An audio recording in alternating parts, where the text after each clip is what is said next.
بالله من الشيطان الرجيم بسم الله الرحمن الرحيم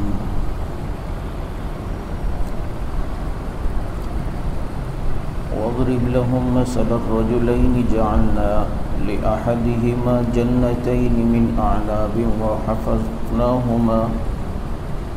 وحففناهما بنخل وجعلنا بينهما زرعا كلتا الجنتين آتت أكلها ولم تظلم منه شيئا وفجرنا خلالهما نهرا صدق الله العظيم. سورہ کہف کے دروس چل رہے تھے اور آج سورہ کہف کی آیت نمبر 32 تلاوت ہوئی ہے. یہاں اللہ تعالیٰ نے دو بھائیوں کی یا بعض روایت میں ہے کہ دو دوستوں کی مثال بیان کی. ایک دوست موحد تھا، دوسرا مشرک. ایک مومن تھا اور دوسرا کافر. اب جو کافر دوست تھا، جو دو بھائی جن میں ایک کافر ایک مسلمان، تو یہ کافر کے پاس اللہ نے مال و دولت کی فراوانی دی تھی اور اس کے باغ کا منظر اللہ رب العزت نے کھینچا ہے کہ اللہ رب العزت نے اس میں جنتین من اعناب، دو باغ اللہ نے کھجور کے دیے ہوئے تھے، انگور کے.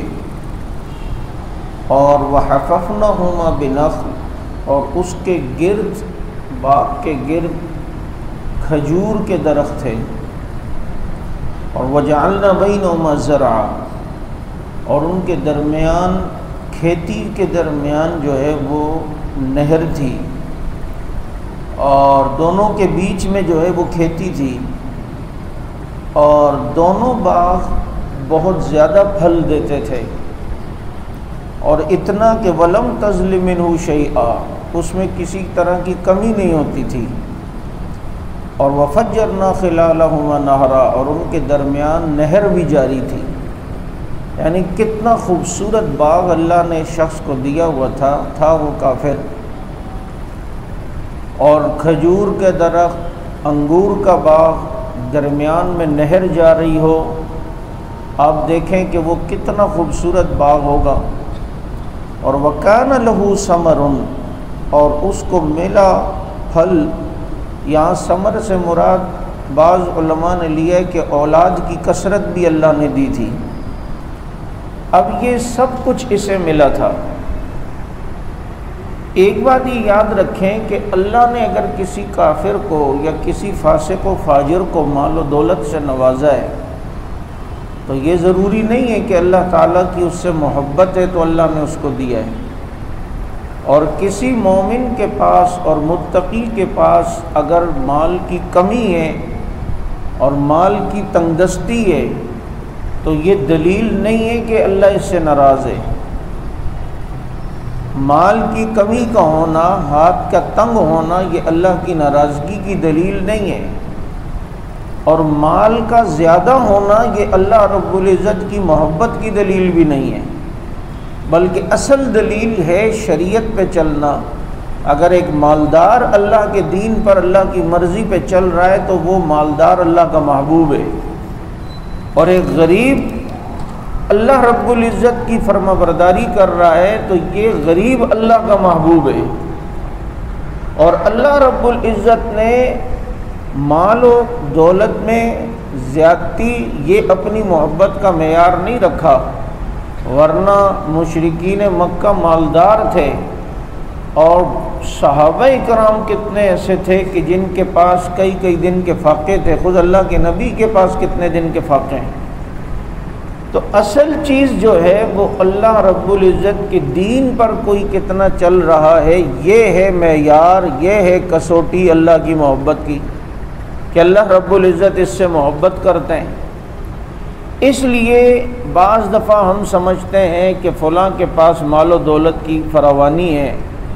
تو بھائی یہ اللہ کی کوئی محبت کی دلیل نہیں ہے. اللہ کسی کو مال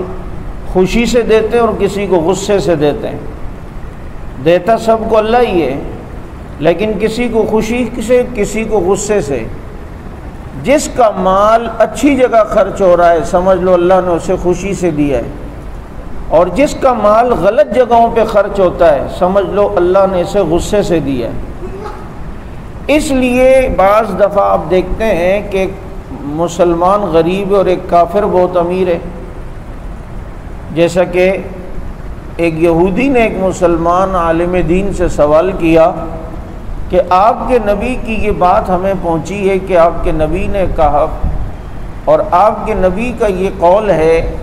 کہ دنیا سجن المومن و جنت الکافر، یہ دنیا مومن کے لیے قید خانہ ہے اور کافر کے لیے جنت ہے۔ تو یہاں ہم دیکھتے ہیں کہ کتنے ایسے مومن ہیں کہ جو امیر ہیں اور کافر غریب ہیں، تو وہ مومن کے لیے تو دنیا بھی جنت ہے اور کافر کے لیے تو وہ قید خانہ بنی ہوئی ہے۔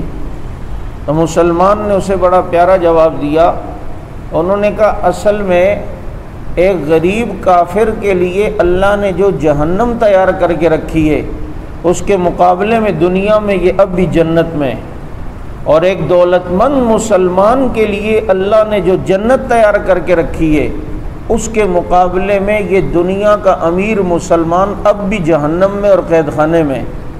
کیونکہ آخرت میں اللہ رب العزت نے جو جنت رکھی ہے، یہاں ایک آدمی کے پاس اربوں روپے ہوں، تمام سہولیات ہوں، لیکن آخرت میں جو اللہ نے ایک مومن کے لیے جنت تیار کر کے رکھی ہے اس کے مقابلے میں تو یہ جہنم میں ابھی بھی،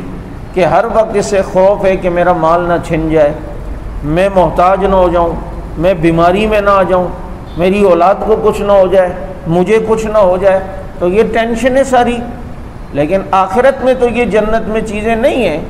اس لیے دنیا کا امیر ترین مسلمان جو دین پہ چل رہا ہو، آخرت میں جو جنت ہے اس کے مقابلے میں یہ اب بھی قید خانے میں۔ تو بہرحال یہ معیار نہیں ہے کہ کسی کو اللہ نے مال زیادہ دیا ہے تو وہ اللہ کو پسند ہے اور جس کو غریب بنایا ہے تو وہ ناپسند ہے، ایسی بات نہیں۔ لیکن ایک جملہ میں کہا کرتا ہوں کہ دیکھیں اللہ نے جس کی قسمت میں جتنا لکھا ہے اتنا ملے گا۔ غنی کون ہے؟ اللہ کے نبی نے فرمایا غنی وہ ہے کہ جس کا دل غنی ہو، یعنی کہ جو اللہ نے اسے دے دیا وہ اس پر قناعت کرے تو سمجھ لو غنی ہے اور اس کے دل کو سکون ہے۔ لیکن مال کی ہوس اور لالچ اور حرص یہ ایسی چیز ہے کہ آپ کو دنیا کی دولتیں دے دی جائیں لیکن آپ کہو گے اور یہ آج دیکھیں نا بے ایمان قسم کے سیاستدان اور سرمایہ دار کیا کچھ نہیں ہے، اگر آج کے بعد مزید 1 روپیہ بھی کمانا چھوڑ دیں تو نسلیں بیٹھ کے کھائیں، لیکن ہوس حرص، اللہ کے نبی نے فرمایا نا کہ اگر کسی کو ایک جنگل سونے کا دے دیا جائے وہ تمنا کرے گا کہ دوسرا جنگل بھی مجھے سونے کا ملے، اس کا پیٹ صرف قبر کی مٹی بھر سکتی ہے۔ لیکن ایک آدمی مستغنی ہے جو دیا ہوا ہے باز جی اللہ کا بڑا شکر ہے، تو یہ آدمی ذہنی ٹینشن سے بچے گا، اللہ اسے سکون دے گا۔ اس لیے اللہ رب العزت نے اگر کسی کو غریب بنایا ہے، اللہ کی تقسیم ہے۔ اور دیکھیں جو پرزہ گاڑی بنانے والا جہاں مناسب سمجھتا ہے وہاں فٹ کرتا ہے،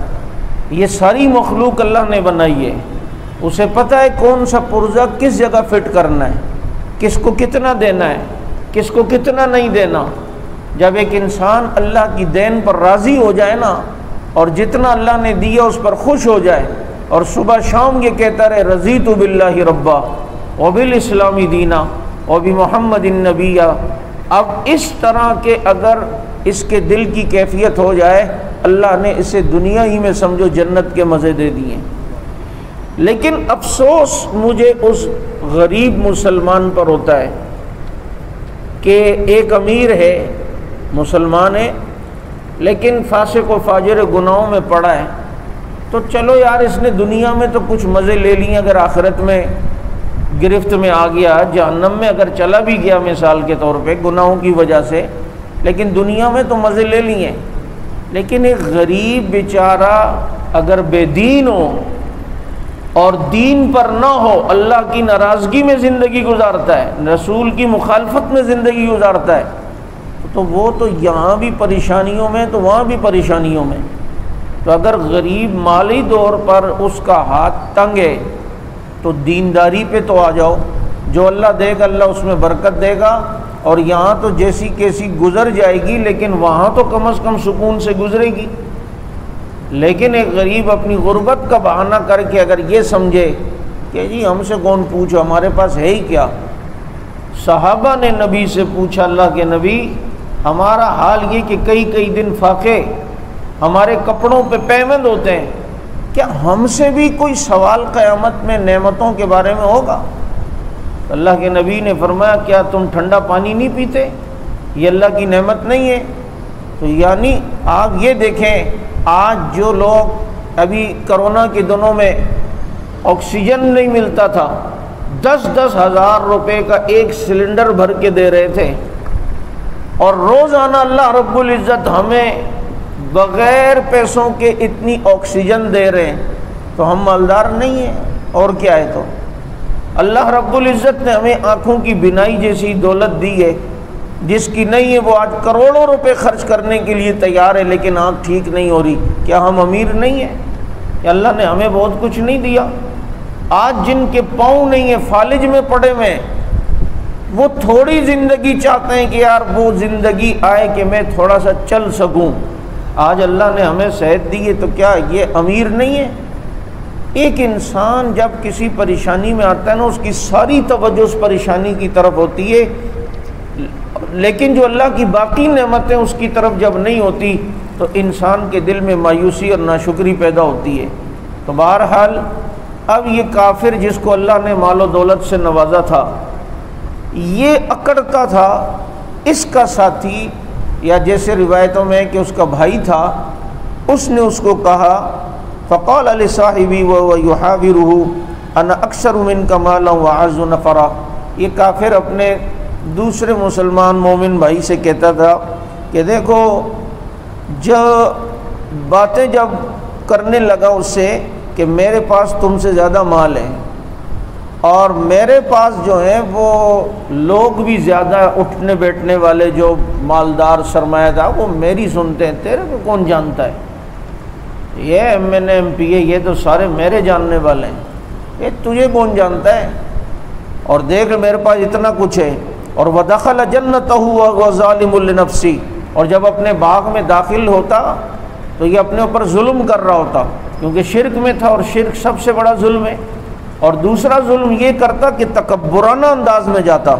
قَالَ مَا ظُنُّ أَن تَبِيدَ هَٰذِهِ أَبَدًا، وہ کہتا کہ ایسا میں نہیں سوچتا کہ کبھی میرا باغ مجھ سے چھنے گا، اتنا کچھ ہے میرے پاس، دولت ہے اور یہ ہے اور وہ ہے۔ یہ اکڑ، یہ تکبرانہ جملے، جب اللہ کسی کو دولت دیتا ہے یا کوئی نعمت دیتا ہے، اس کو سنبھالنا یہ کوئی آسان کام نہیں ہے۔ انسان کو اپنا ماضی نہیں بھولنا چاہیے۔ آج ایسے بگڑے ہوئے ہم نے غریب دیکھیں جن کی حالتیں ایسی تھیں کہ کھانے کے لیے نہیں تھے، اور آج جب ملا ہے تو اللہ کو بھول گئے، اپنی حقیقت بھول گئے، کسی غریب سے صحیح منہ بات کرنے کے لیے تیار نہیں۔ لیکن جو لوگ اپنی حقیقت کو یاد رکھتے ہیں، اپنے ماضی کو یاد رکھتے ہیں، اور اس بات کا ہمیشہ ڈر رہتا ہے کہ یار یہ نعمت اللہ نے مجھے دی ہے کہ کہیں چھن نہ جائے۔ ایک بات یاد رکھیں، اللہ نے آج ہمیں نمازی پرہیزگار اگر بنایا ہوا ہے، اللہ نے آج ہمیں عزت دی ہے، یا اللہ نے آج ہمیں دولت دی ہے، یا اللہ نے آج ہمیں شہرت دی ہے، ہر وقت ذہن میں کبھی کبھی اس بات کا ڈر ہوتے رہنا چاہیے کہ یار کہیں اللہ کی پکڑ تو نہیں ہے، یہ استدراج تو نہیں ہے، کہیں مجھ سے یہ نعمتیں چھن تو نہیں جائیں گی۔ استدراج کہتے ہیں کہ اللہ کسی کو ڈھیل دیتا ہے اور ڈھیل دے کے کھینچتا ہے، ڈھیل دیتے رہتے ہیں، اور اس کے بعد جب اللہ کی پکڑ آتی ہے وہ ساری نعمتیں جاتی ہیں۔ اس لیے جس کے دل میں استدراج کا خوف ہوگا، اللہ تعالیٰ اسے استدراج نہیں دیں گے۔ یہ ہمارے تبلیغی جماعت کے بانی مولانا الیاس رحمۃ اللہ علیہ، یہ مفتی تقی عثمانی صاحب کے والد مفتی شفیع صاحب رحمۃ اللہ علیہ سے ملنے گئے، اور وہاں ان سے کہا کہ حضرت مجھے اس بات کا ڈر رہتا ہے کہ میری تبلیغی جماعت میں لوگ بڑی تیزی سے اور کثرت سے آ رہے ہیں اور دن بدن اس کام میں اضافہ ہوتا چلا جا رہا ہے، کہیں یہ استدراج تو نہیں ہے کہ اللہ ڈھیل دے کے کھینچ تو نہیں لے رہا اور کھینچ تو نہیں لے گا؟ تو مفتی شفیع صاحب رحمۃ اللہ علیہ نے فرمایا مولانا جس کے دل میں استدراج کا خوف ہو اللہ اسے استدراج نہیں دیتا، یہ آپ کے دل میں استدراج کا اور ڈھیل دے کے پکڑے جانے کا جو ڈر ہے یہ دلیل اس بات کی ہے کہ آپ کا کام پھیلے گا، آپ کا کام انشاءاللہ العزیز رکے گا نہیں اور پھیلتا جا رہا ہے۔ تو ہمیں جو اللہ نے اگر کبھی دولت دی، کوئی گھر اچھا سا مل گیا، کبھی کبھی ذہن میں یہ بھی آئے کہ یار یہ کہیں پکڑ تو نہیں ہے، کہیں ڈھیل تو نہیں ہے، جب دل میں یہ چیز ہوگی تو پھر استدراج نہیں۔ لیکن جن کو استدراج دینا ہوتا ہے ان کے دل میں استدراج کا خوف بھی نہیں آتا، اور کہتا ہے ہمیں کون کچھ کرے گا یار، ایسے تعلقات ہیں بھائی، بڑے تعلقات ہیں، کچھ ہوگا بھی تو دیکھیں گے فلاں جاننے والا ہے فلاں یہ، اور کیا ہے دو پیسے چلو کوئی نہیں، اتنا دولت اتنا مال ہمارے پاس اور بھی ہے۔ لیکن جب وہ پکڑتا ہے نا، اللہ تعالی حفاظت فرمائے، اس لیے اپنے اندر تکبر نہ ہو۔ جس مشرف نے امریکہ کو سب کچھ پاکستان کا دیا، آج وہ خود کہتا ہے مجھے ون ان ملین بیماری ہے، یعنی ایسی جو کروڑوں میں ایک کو، لاکھوں میں ایک کو ہوتی ہے، اور جب اس کی بیماری کی نشاندہی ہوئی برطانیہ میں اور اس کو کہا گیا کہ اس کا علاج امریکہ میں، اور اس نے امریکہ میں ویزے کے لیے اپلائی کیا، انہوں نے اس کو ویزا بھی نہیں دیا۔ آج وہ دبئی میں بیٹھ کر وہاں سے ڈاکٹر امریکہ کے اندر جو ہے اس کی رپورٹس بھیجتے ہیں اور وہ وہاں سے دوائی لکھ کر بھیجتے ہیں اور اسے دوائی دی جا رہی ہے،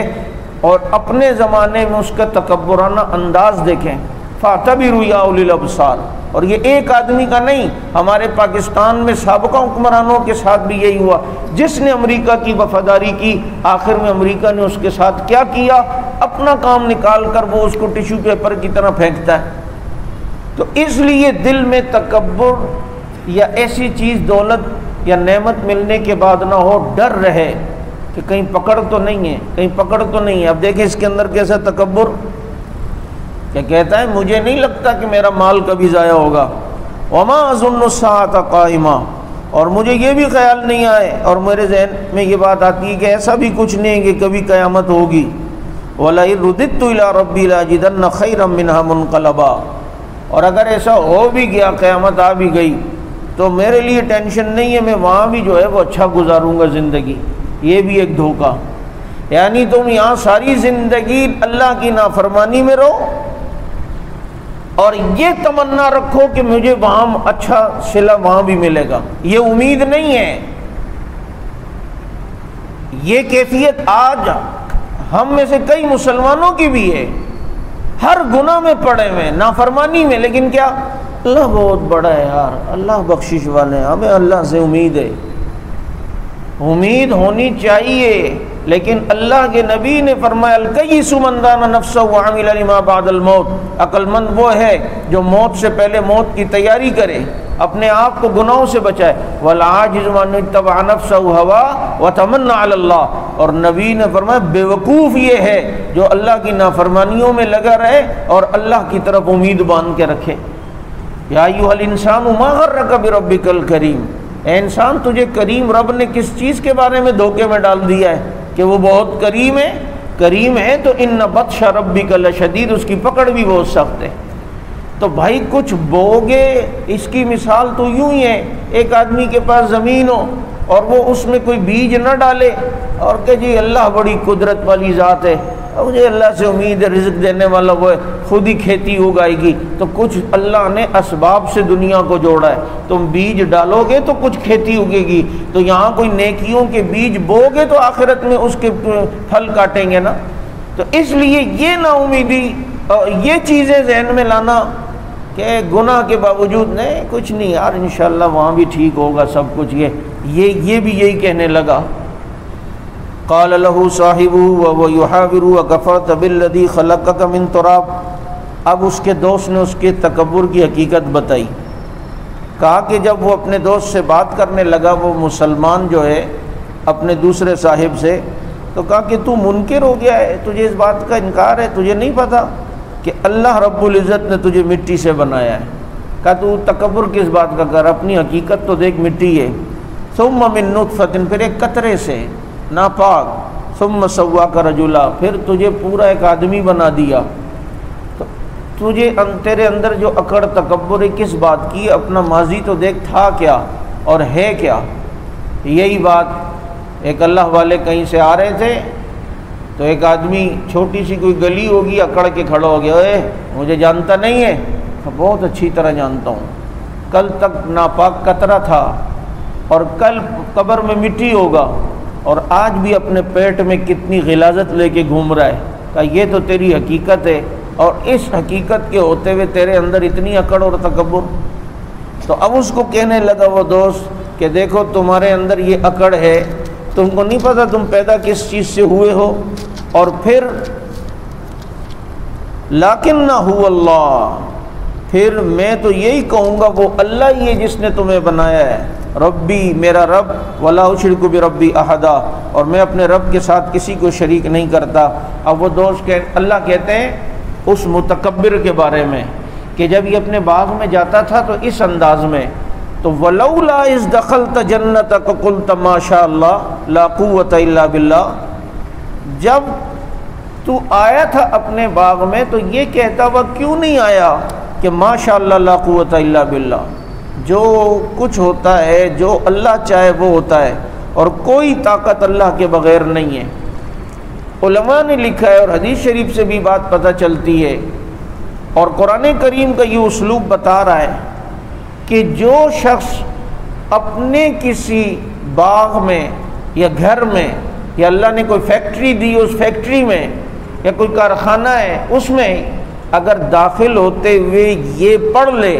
ماشاء اللہ لا قوت الا باللہ، اللہ تعالیٰ اس کو اور اس کے اس گھر کو یا اس فیکٹری کو یا اس کے اس باغ کو اللہ تعالیٰ ہلاکت اور عذاب سے محفوظ رکھیں گے۔ اسی لیے امام مالک رحمۃ اللہ علیہ، امام مدینہ، انہوں نے اپنے گھر کے اوپر یہ لکھا ہوا تھا ماشاء اللہ لا قوت الا باللہ۔ اور اسی لیے آج تک ہمارے ملک میں بھی کئی جگہوں پر اس چیز کا ایک رواج ہے کہ لوگ اپنا گھر بناتے ہیں اور اوپر یہ ماشاء اللہ لا قوت الا باللہ لکھواتے ہیں، اور یہ ہونا چاہیے، یہ برکت والی چیز ہے۔ اس لیے جو ہے اپنے گھر پہ بھی جب داخل ہوں، جہاں اور وظائف ہیں، گھر میں داخل ہونے کی دعا ہے، سلام کر کے داخل ہوں، سورہ اخلاص پڑھنی چاہیے، درود شریف، وہاں ساتھ میں یہ بھی پڑھیں۔ وہ گھر آفتوں سے محفوظ رہے گا جس گھر میں داخل ہوتے ہوئے کوئی یہ پڑھے گا ماشاء اللہ لا قوت الا باللہ۔ اور یہ وہ وظیفہ ہے ماشاء اللہ لا قوت الا باللہ کہ اگر آپ کو کوئی چیز اچھی لگے،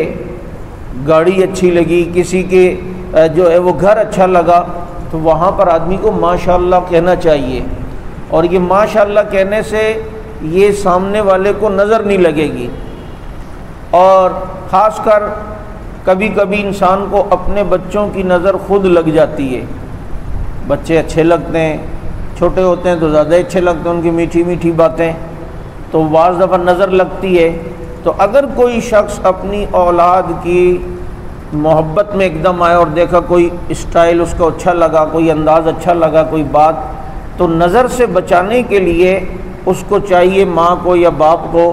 جس کو ڈر ہے کہ اس کو میری نظر نہ لگ جائے، وہ پڑھے ماشاء اللہ ان اللہ علی کل شیء قدیر، ماشاء اللہ لا قوت الا باللہ ان اللہ علی کل شیء قدیر، یا ماشاء اللہ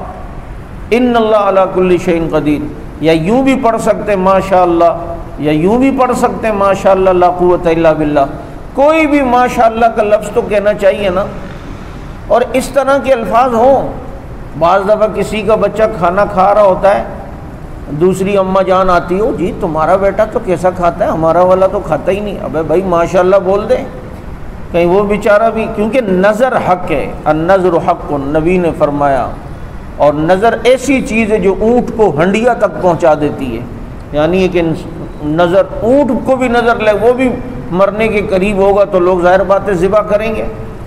اس لیے ایک انسان کی نظر اگر سمجھتا ہے لگتی ہے، اسے اس ماشاء اللہ کا ضرور وظیفہ کرنا چاہیے،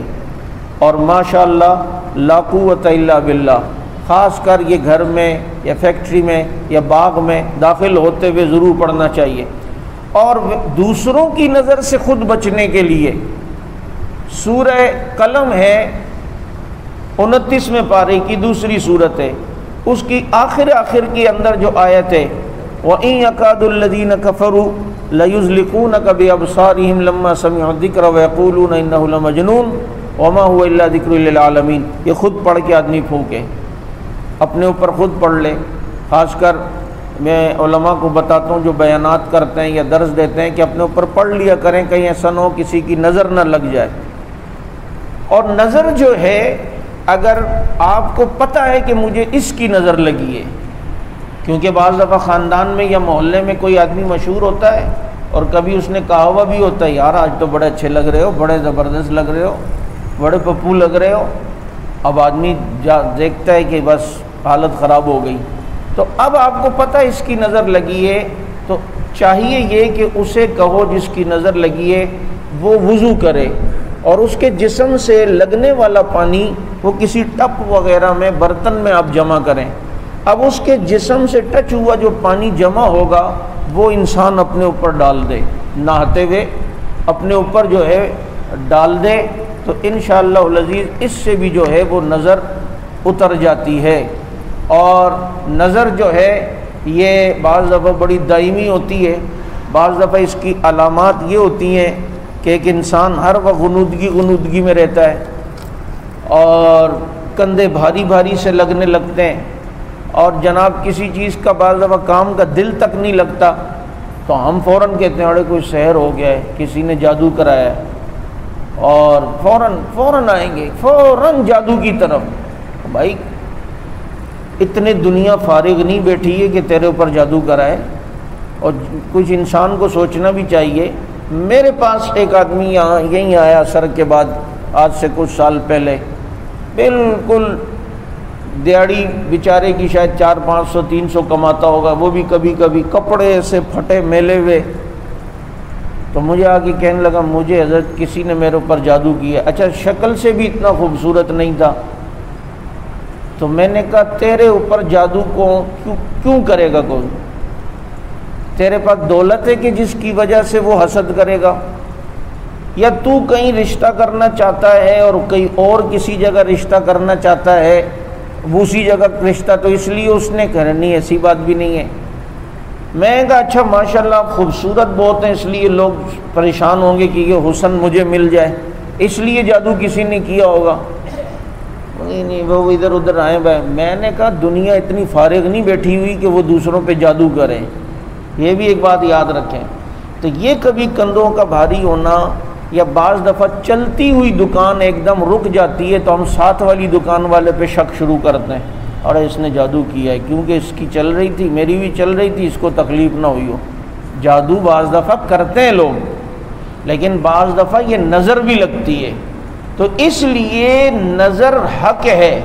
تو اس سے بچنے کے لیے میں نے کہا کہ اپنی دکان میں، گھر میں، باغ میں کسی جگہ داخل ہوتے ہوئے آدمی یہ پڑھ لے ماشاءاللہ لا قوت الا باللہ، انشاءاللہ العزیز اللہ رب العزت نظر بد سے جو ہے وہ محفوظ رکھیں گے، اور اس کاروبار میں بھی اللہ نظر سے بچائیں گے، اور اس کاروبار میں بھی اللہ تعالیٰ جو ہے وہ برکتیں دیں گے۔ اب اللہ کہتے ہیں اس نے اس طرح کہہ کر یہ کیوں یعنی کہ داخل نہیں ہوا، اس کو چاہیے تھا کہ اس طرح ماشاءاللہ لا قوت الا باللہ کہتا۔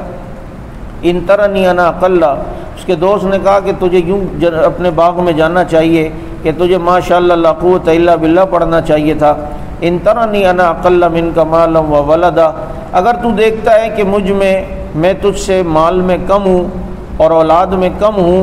تو اس میں کوئی ٹینشن کی بات نہیں۔ فعسى ربی یؤتینی خیرا من جنتک ویرسل علی حسبانا، تو امید ہے کہ میرا رب مجھ کو دے تیرے باغ سے بہتر، اگر یہاں نہیں تو آخرت میں تو ہے ہی ہے نا۔ اور وَيُرْسِلَ عَلَيْهَا حُسْبَانًا مِنَ السَّمَاءِ، اور بھیج دے اس پر ایک آگ کا جھونکا اس کے باغ کو آسمان سے، فتصبح صعیدا زلقا، پھر صبح کو رہ جائے بالکل چٹیل میدان۔ اور پھر ایسا ہی ہوا، ایک دن یہ صبح اٹھا، دیکھا تو پورا باغ جل چکا تھا۔ اللہ نے آسمان سے کوئی ایسی آفت بھیجی کہ سارا کا سارا باغ جل کر اس کا وہ باغ ایک میدان کی صورت جو ہے وہ بنا ہوا تھا۔ کیوں؟ تکبر، اللہ کو کچھ نہ سمجھنا، اللہ کے غیبی نظام کے اوپر یقین نہ رکھنا کہ کوئی اور بھی غیبی نظام ہے، ساری چیزیں اسباب ہی نہیں ہوتی ہیں۔ اور پھر اس کے ساتھ جو ہے وہ یہی ہوا۔ اس لیے انسان کو چاہیے، بات کا خلاصہ یہ کہ اللہ نے جو نعمت دی ہے اس نعمت پر اللہ کا ہمیشہ شکر ادا کرتے رہنا چاہیے۔ لئن شکرتم لازیدنکم، اللہ کی دی ہوئی نعمتوں پر جو شکر ادا کرتا ہے اللہ تعالیٰ اس کی نعمتوں میں جو ہیں وہ اضافہ کرتے ہیں، اور جو ناشکری کرے گا اس ناشکری کی وجہ سے ہو سکتا ہے ملی ہوئی نعمتیں بھی جو ہیں وہ نہ چھن جائیں۔ اور کبھی بھی اللہ نے جو نعمت دی ہے اس نعمت پر اترانا نہیں ہے، اور یہی سوچنا ہے کہ یہ سب کچھ اللہ کا ہے اور اللہ رب العزت نے مجھے دیا ہے، اور جب اللہ نے دیا ہے تو پھر اسے اللہ کی راہ میں خرچ بھی کرتے رہنا چاہیے، اللہ کے بندوں پر اس کو جو ہے وہ خرچ بھی کرتے رہنا چاہیے۔ یہ جو مال اللہ نے دیا ہے یہ اللہ کی راہ میں خرچ کرنا بھی اس نعمت کی قدردانی اور شکر گزاری کے مترادف ہوتا ہے۔ اور تیسری بات یہ جو آج کے درس کا خلاصہ، کہ جو نعمت ملے کبھی کبھی اس بات کا ڈر بھی ہو کہ کہیں ایسا تو نہیں ہے اللہ نے مجھے ڈھیل دے کر کھینچنے کے لیے دی ہے اور یہ نعمت مجھ سے چھن نہ جائے، یہ نعمت مجھ سے لے نہ جائے۔ تو اس لیے جب استدراج کا خوف ہوگا تو اللہ رب العزت اس استدراج سے محفوظ رکھیں گے۔ اللہ رب العزت سمجھ عمل کی توفیق عطا فرمائے۔ سبحانک اللہم